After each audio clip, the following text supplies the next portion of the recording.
Nesta semana, em cima de uma palavra que o Senhor me deu, depois eu vou contar para os irmãos, um sonho.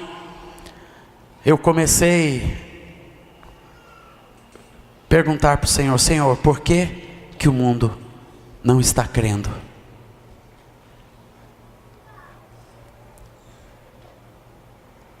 Parece que uma surdez generalizada está sobre o mundo. Você fala e as pessoas não compreendem. Você prega, as pessoas não estão mais entendendo a pregação. E o Senhor tem respondido ao meu coração, porque a igreja tem deixado a sua responsabilidade de lado. A igreja não está cumprindo o seu papel. E o seu primeiro papel é: sereis minhas testemunhas.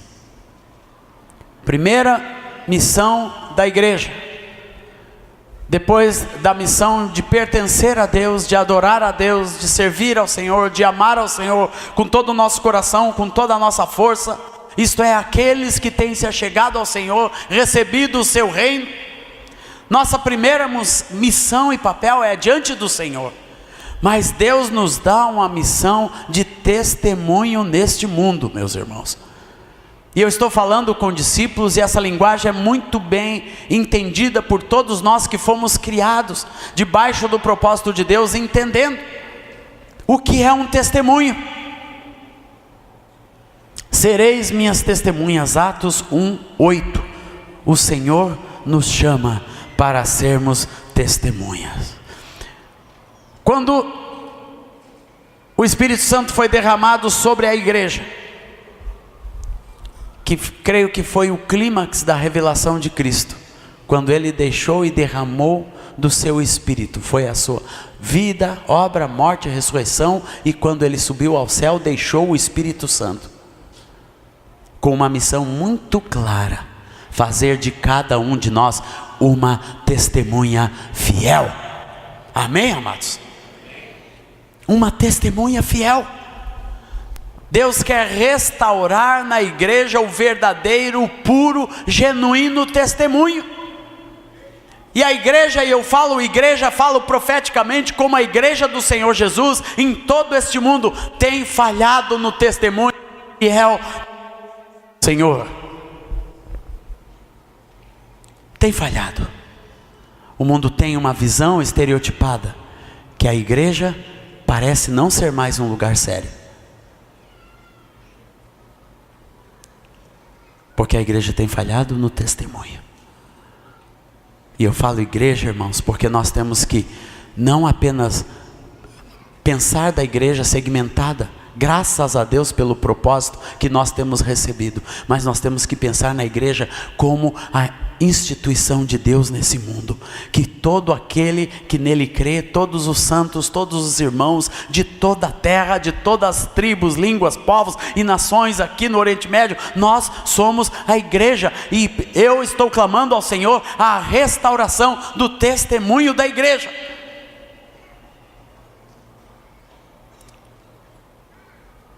O que tem impedido o testemunho?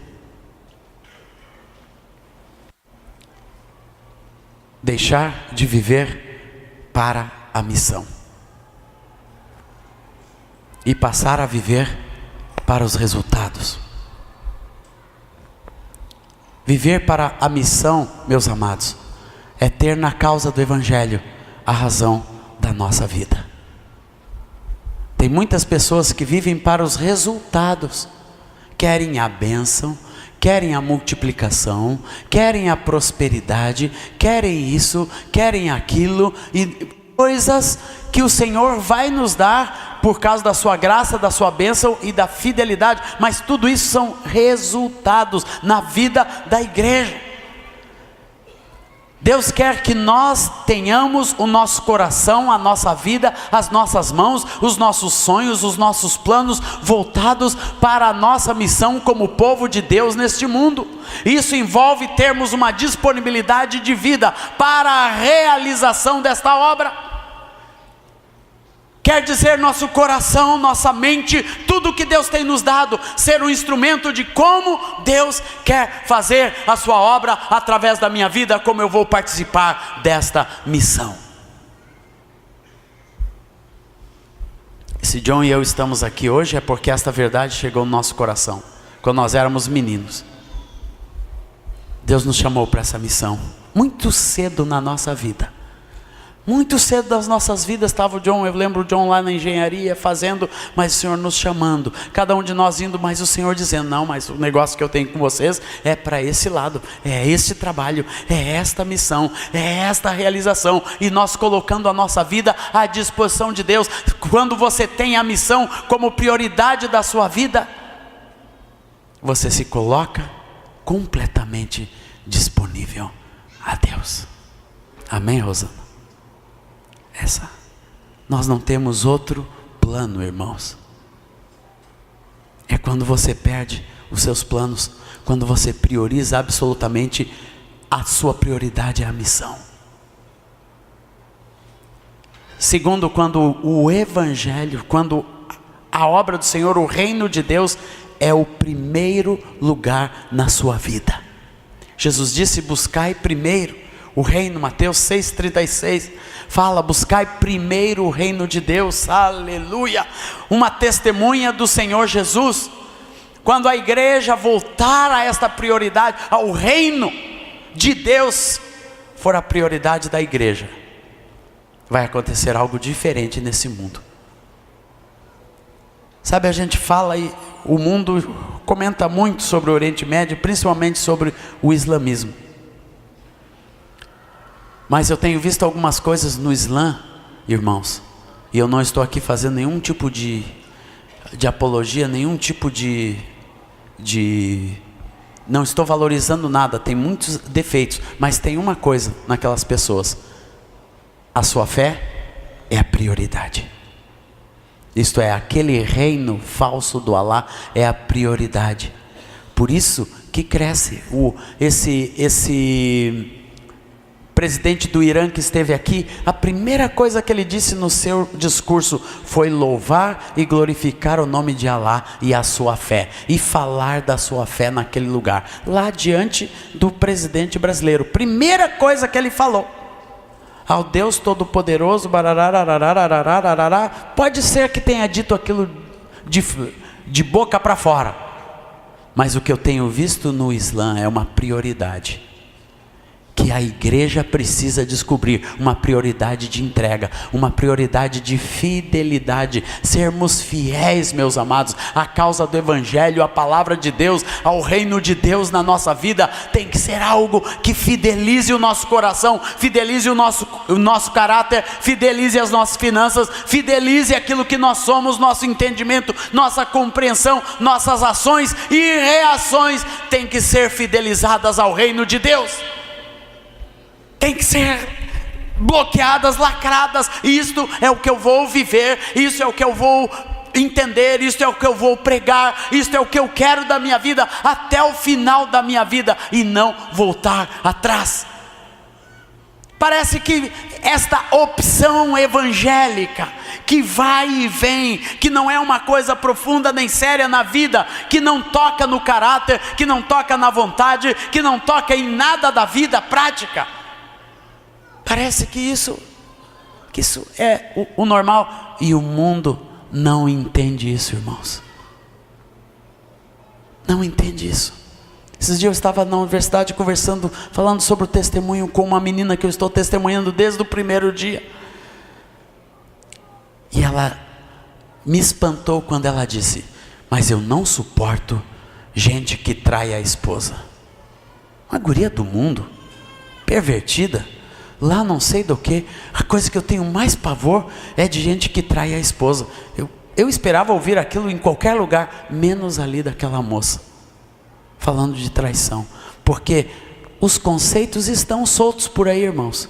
O conselho de Deus, até do reino de Deus, coisas que nós cremos, estão por aí, mas a igreja parece não estar mais praticando, não está mais valorizando. Até mesmo quando nós pregamos esta verdade no meio de discípulos, tem sido questionado, tem sido colocado como algo alternativo, em alguns lugares cheios de dedos, né? Cheio de questionamentos disso, daquilo, sem profundidade no que diz respeito ao casamento. Sabe o que é isso? O reino de Deus está em segundo lugar, e a vontade humana toma o primeiro lugar. O mundo não vai crer em uma pessoa cujo reino é secundário. Não vai crer. Se o reino é secundário na sua vida, vai demorar você ter pessoas olhando para a sua vida com seriedade no que diz respeito ao reino de Deus. A seriedade no reino de Deus vem pela priorização do reino. E isso não é de palavras. Isso é quando as pessoas verem as atitudes. Verem as atitudes na nossa vida, no nosso coração, na nossa casa, na nossa família. Então, a igreja tem deixado de viver a missão. A igreja tem deixado o reino em segundo lugar. Terceiro, a igreja valoriza mais as coisas visíveis do que as coisas invisíveis. Isto é, tem se tornado mais importante o que é palpável do que as coisas invisíveis de Deus, que são as heranças eternas do reino de Deus na nossa vida. Isso tem a ver, meus irmãos, com fé. A igreja tem que subir o nível de fé, de crer verdadeiramente, de acreditar nas coisas de Deus, de entregar sua vida ao sobrenatural em todas as áreas da nossa vida. Deus quer a igreja como meu querido Luiz falou aqui, no sobrenatural, as coisas de Deus, as curas de Deus, o que Deus está realizando, o que Deus vai realizando, o mover de Deus nesse mundo não tem como base o nosso esforço, aquilo que nós podemos realizar, aquilo que o dinheiro compra, as estruturas que montamos. Não, é debaixo do poder de Deus, que é a salvação de todo aquele que crê, que traz transformação para este mundo e move todas as coisas neste mundo.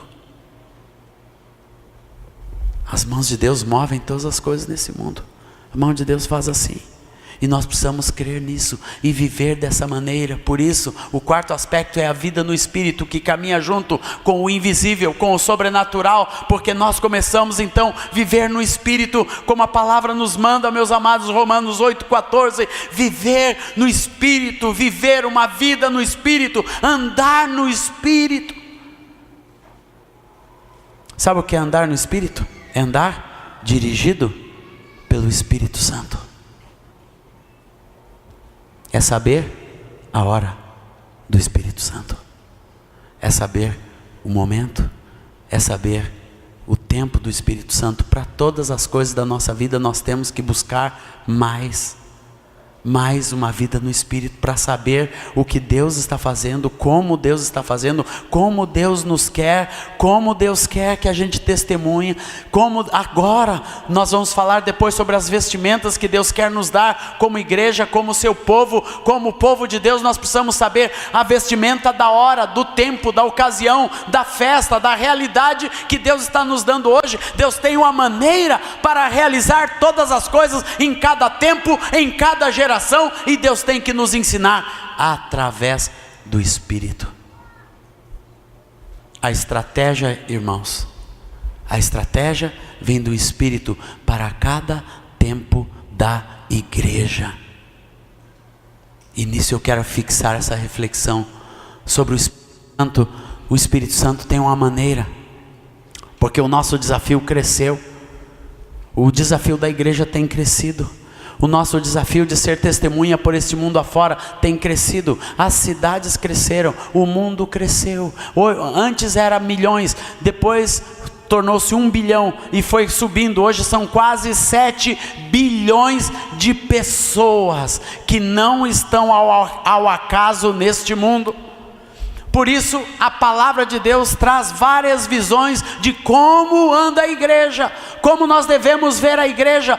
Em um lugar nós vemos a igreja como jardim regado. Você vê a igreja, Deus falando, uma visão da igreja é que a igreja é um jardim regado, cuidado flor a flor, cuidado a cuidado, pessoa a pessoa. Mas a palavra nos fala também que nós somos a lavoura de Deus.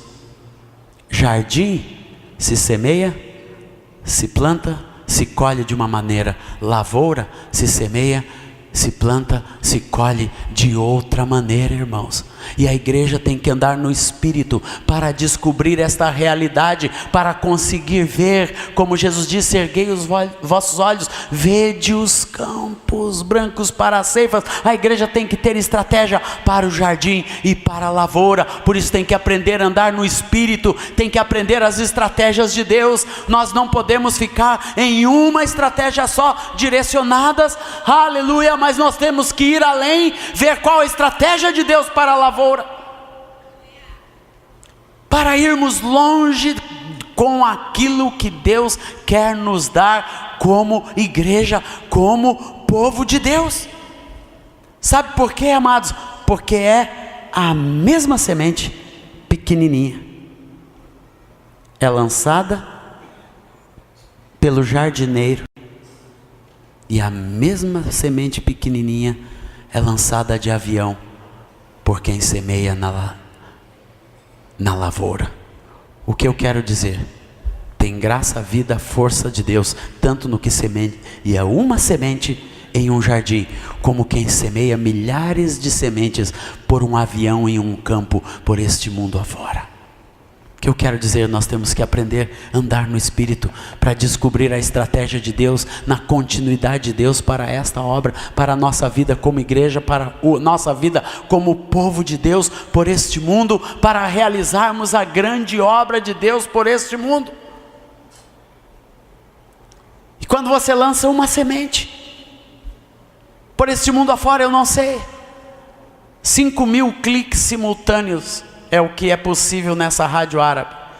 Primeira semana que eu fui ver, 2.212 pessoas já tinham clicado na rádio árabe, na primeira semana de vida da rádio árabe, através da divulgação que os irmãos estão fazendo no Oriente Médio. 2.212, está lá, são 6 músicas de louvor e adoração e uma palavra de 15 minutos, de manhã, de tarde, de noite, 24 horas por dia. Onde vai chegar isso? Aí a palavra de Deus vai surtir efeito. Hoje um irmão veio aqui para ilustrar esta palavra e me trouxe o nome do Muhammad. Está aqui, ó, uma semente, ex-muçulmano, Muhammad Abdul Hadi, lá em Maringá, numa mesquita. Estava lá na mesquita, recebeu uma sementinha que entregamos para ele, e ali, hoje ele o irmão disse, conheceu o Senhor Jesus, entregou a vida para o Senhor Jesus, foi encontrado por um discípulo aqui, conhecendo ao Senhor, está recebendo o reino de Deus, e lembrou, quando disseram que eu estaria aqui, ele lembrou: eu conheço ele, foi quem me deu isso, lá numa mesquita em Maringá. Tem uma mesquita em Maringá, irmãos, deixei uma semente lá, e essa pessoa está aqui com um de vocês, recebendo o reino de Deus. E por este mundo afora você lança semente, nós vamos lançando, Deus vai nos ensinando como igreja, na continuidade da missão, da obra de Deus por este mundo afora, aleluia. E nós temos que ser fiéis em deixar de andarmos por nós mesmos e andarmos no Espírito. Eu quero andar no Espírito, irmãos. Eu tenho entregue toda minha vida em uma caminhada diante de Deus, que quem conhece pensa que é loucura, mas eu tenho todas as coisas da nossa vida entregues a Deus, tudo. Irmãos, há muitos anos eu não sei o quanto que eu vou ganhar no fim do mês. Quando eu assumo esses projetos no Oriente Médio, é um mais doido que o outro. em termos financeiros, em termos de estrutura, em termos de pessoas, em termos disso, daquilo, e o Senhor, e vou pedindo ao Senhor, Senhor abre a porta, e vou orando, e vamos buscando o Senhor, e entregando, e sendo fiéis naquilo que Deus tem nos dado, e Deus vai fazendo a sua obra. Na próxima estação deste projeto, se Deus quiser, nós estamos entrando. Deus tem nos dado algumas estruturas, principalmente no Egito, para nós invadirmos pelo ar, com a palavra de Deus, por um satélite. E eu creio que Deus semeia por satélite. Eu creio que a palavra de Deus, ela pode ser semeada por satélite. Ela pode atingir e vai atingir o mundo. Irmãos, nós vamos chegar. Um dia eu estava entrando numa casinha no Líbano, me levaram lá para tomar um café no interior do Líbano. E a irmã olhou para mim e disse: eu conheço você, você é aquele que canta Analgisto Liabudak, que é uma música que eu gravei em árabe com coral e ficou por 1 ano tocando na rede árabe. Você canta sorrindo, eu lembrei de você. Estava lá abençoando.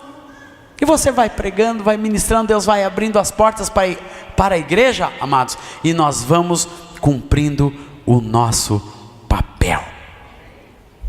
Amém, igreja? Amém.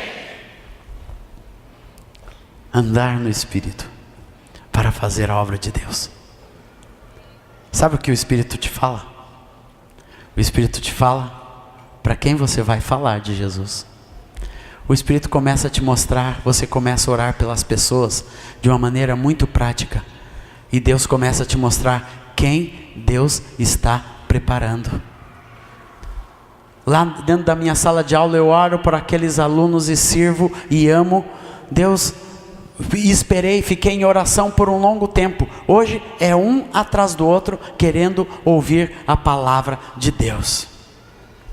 Só orando por eles e Deus vai mostrando: nesta aqui eu estou trabalhando, neste aqui eu estou trabalhando. E Deus vai te mostrando claramente, amados, lá no teu trabalho, lá onde você está. Peça ao Espírito Santo, o Espírito Santo me mostra em quem tu já está trabalhando, onde já tem oração, onde já tem gente pregando a palavra de Deus. E você simplesmente vai seguindo o Espírito Santo.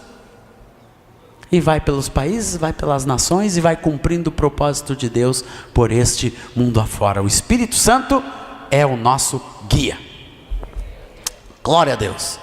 Outra coisa que tem atrapalhado que o mundo creia é o fato de nós ainda não sermos um.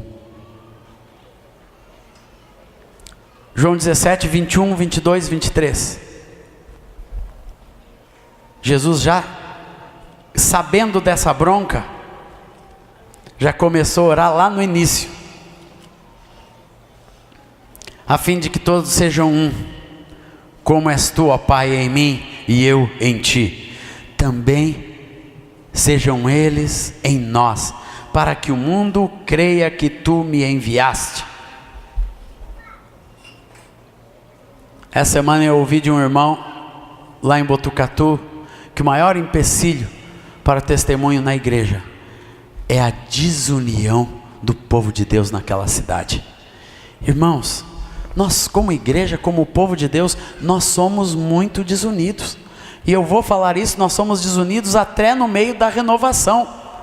E se buscar, nós somos desunidos até aqui na congregação, tem desunião.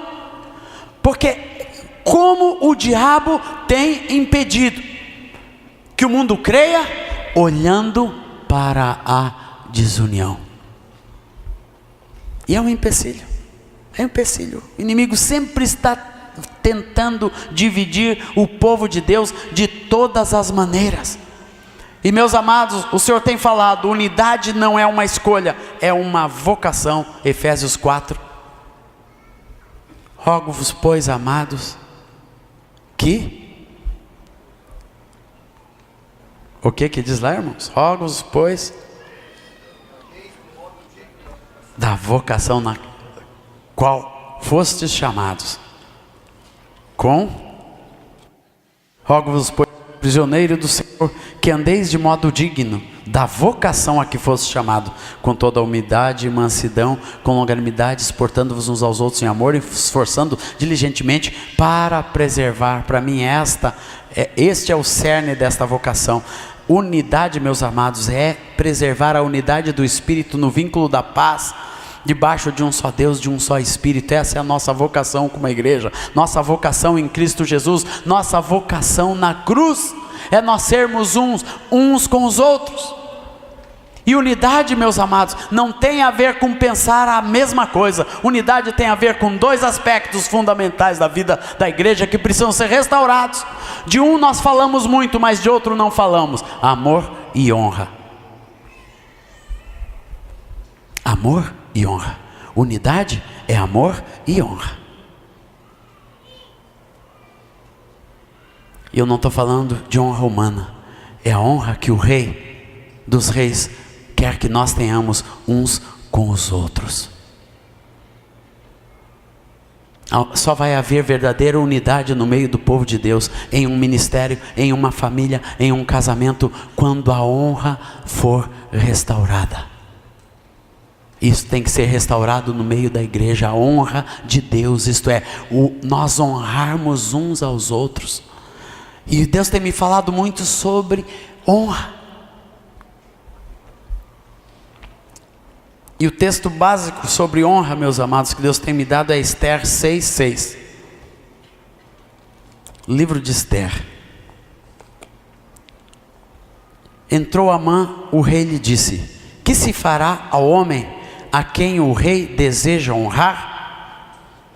Então Amã disse consigo mesmo: de quem se agradaria o rei mais do que de mim para honrá-lo? Sabe o que está dizendo aqui, irmãos? Honra é alguma coisa que nós sempre queremos puxar para nós mesmos. Por que unidade tem a ver com honra? Porque honra é alguma coisa que nós sempre pensamos em nós. Que Deus tenha misericórdia, eu vou falar sobre esse assunto de joelho.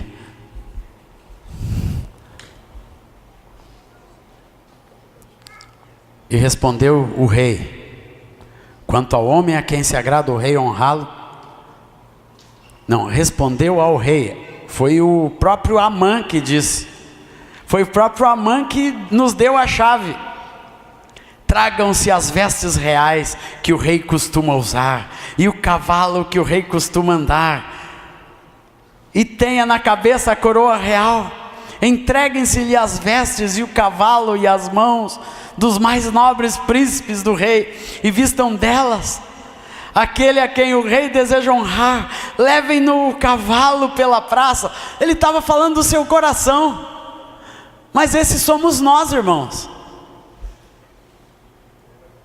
Esses somos nós. Todos os maridos querem ser honrados assim pelas suas esposas. Todas as esposas querem ser honradas pelos seus maridos dessa maneira. Todos os líderes de louvor, né, Dani, querem ser honrados assim. Gostariam de ser reconhecidos assim. E os pastores e os presbíteros, todos os diáconos da igreja querem ser honrados assim. Todos os irmãozinhos líderes das células querem ser honrados dessa maneira. Esse é o desejo do nosso coração.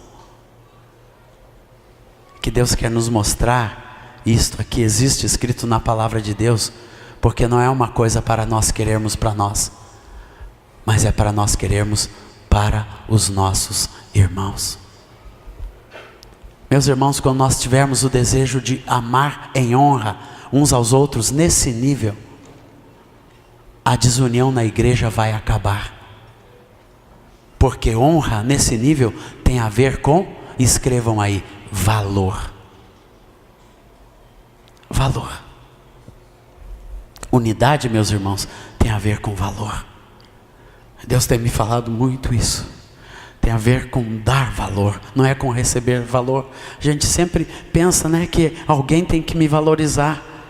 E eu escrevi algumas coisas aqui que nós sempre queremos ter para nós mesmos.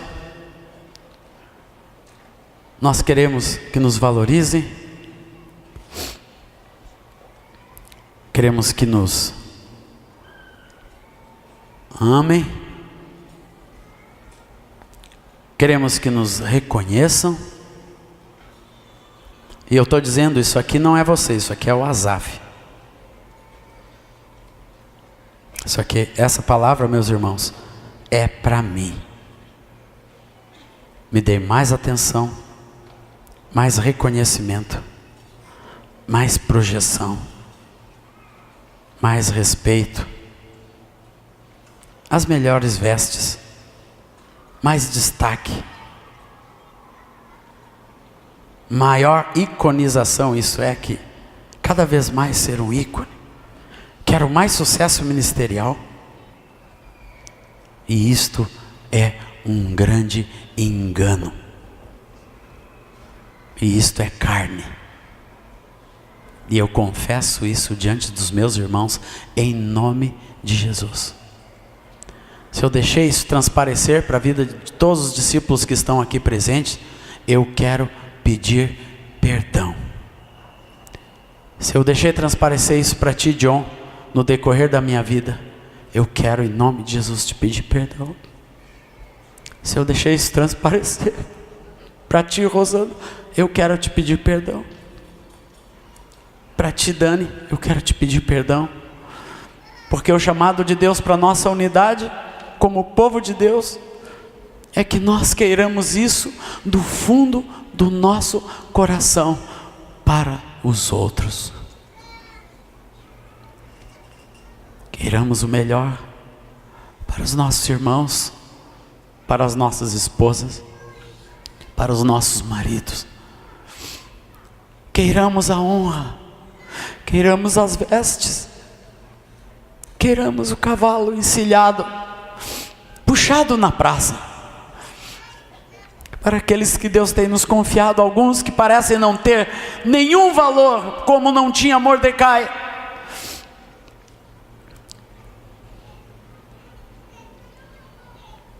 E tem muitos Mordecais aqui, que Deus quer honrar, através de nós.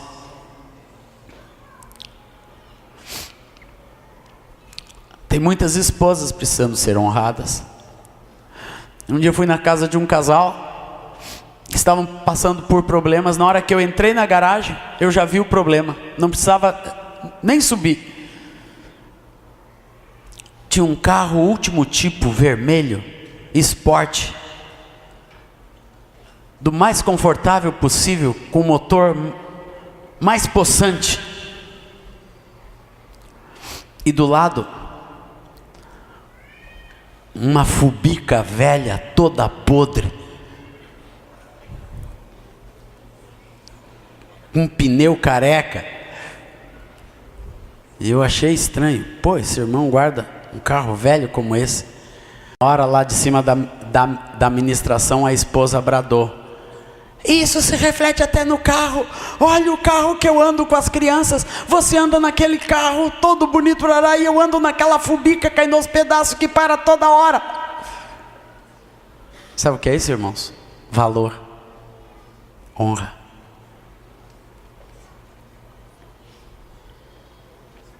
Em tudo. E unidade tem a ver com isso. Unidade tem a ver com a restauração do valor e da honra na vida da igreja, na vida dos líderes, nos presbitérios, nos ministérios de uma cidade. Quantas vezes a gente olha para uma pessoa, né? Já olha com o desprezo. Não, esse aí não conhece o evangelho, ainda não conhece a verdade. Pronto, já puxou a honra para si. Eu conheço, eu tenho o reino, eu tenho a força, eu tenho isso, eu tenho a verdade. Pode me dar as vestes, o cavalo, a roupa, as pessoas puxando, porque eu tenho tudo isso. Já foi embora. E o mundo, irmãos, fica de olho, fica vendo nossa desunião.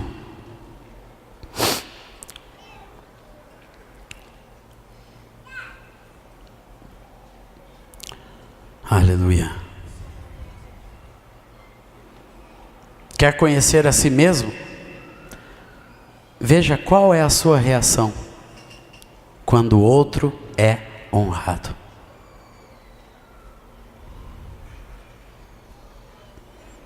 Veja qual é a reação do seu coração quando alguém é levantado.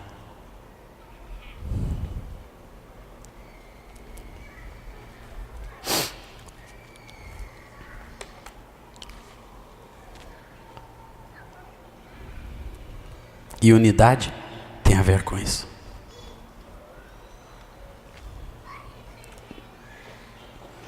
Então, amor e honra. Nem vou falar sobre amor, que amor nós já estamos cansados de saber tudo, né, irmãos? Já sabemos tudo. Deixa só a honra hoje. Porque o amor é outra história. Mas eu quero falar um pouquinho sobre as nossas vestimentas. O mundo não crê, porque a igreja deixou de ter as vestimentas que Deus quer que ela tenha.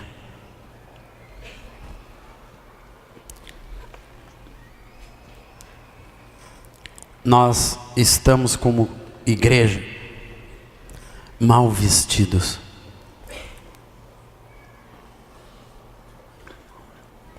Nisso meu companheiro Ion me ajudou nessa reflexão, né, Ion?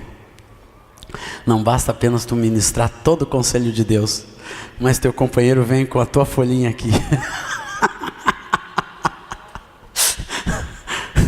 Com o esbocinho que tu me passou de bandeja. Mas eu honro tua vida, irmão, viu? É uma inspiração para mim. A igreja tem aberto mão das vestes de salvação, de crer na verdade absoluta da salvação de Deus. Isaías 61:10.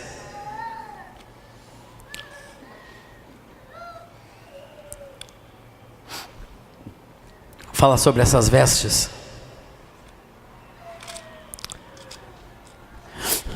Glória a Deus. Regozijar-me-ei muito no Senhor. A minha alma se alegra no meu Deus, porque me cobriu de vestes de salvação. Sabe o que é vestes de salvação, meus irmãos? É saber que pela salvação em Cristo Jesus está a redenção, está a solução. O mundo só pode ser salvo através da cruz. Estas são as vestes de salvação que nós precisamos ter. Não é algo alternativo. A salvação para este mundo não é algo alternativo. Nós precisamos radicalizar, devolver a pregação do radicalismo do que é a salvação. Vestes de salvação é alguma coisa que nós nos apegamos e não tem conversa, não tem outra salvação. Amém, irmãos? Não tem. Não tem, isso tem que ser falado. Temos que voltar, sair do evangelho das benesses, do alternativo, e voltar para o evangelho da salvação, que fala sobre pecado. Como é bom a gente ouvir de novo a mensagem da cruz. Essa palavra começou a ser gerada no meu coração quando eu fui em uma igreja batista que não tem canelinha de fogo, só tem evangelho de salvação. Eu ouvindo aquele pastor domingo de manhã, como há muito tempo eu não ouvia, lá em Juiz de Fora, há 2 semanas atrás, e aquele homem começou a falar da mensagem da cruz. Eu disse, meu Deus, quanto tempo eu não ouço falar da mensagem da cruz? Dessa maneira. Sabe aquela maneira que a gente ouvia? Que Jesus veio para salvar os pecadores, do qual eu sou o principal, trazer vida, trazer salvação. Todo aquele que nele crê, não perece, mas o que nele não crê será condenado, e assim por diante. E falou da cruz, e a cruz, e a cruz, e a cruz, e a cruz. Salvação, vestidura de salvação, convicção de salvação. Tem muito crente que não tem certeza de salvação, até discípulos. Pois é, eu estou desenvolvendo minha salvação, né? Pode ser que sim, pode ser que não. Pode ser que eu chegue ali mais na frente, né? E esse problema cuidado. Cuidado com essas incertezas acerca da salvação, irmãos. Podemos desenvolver a salvação? Podemos, mas a salvação, acima de tudo, é um poder e uma certeza.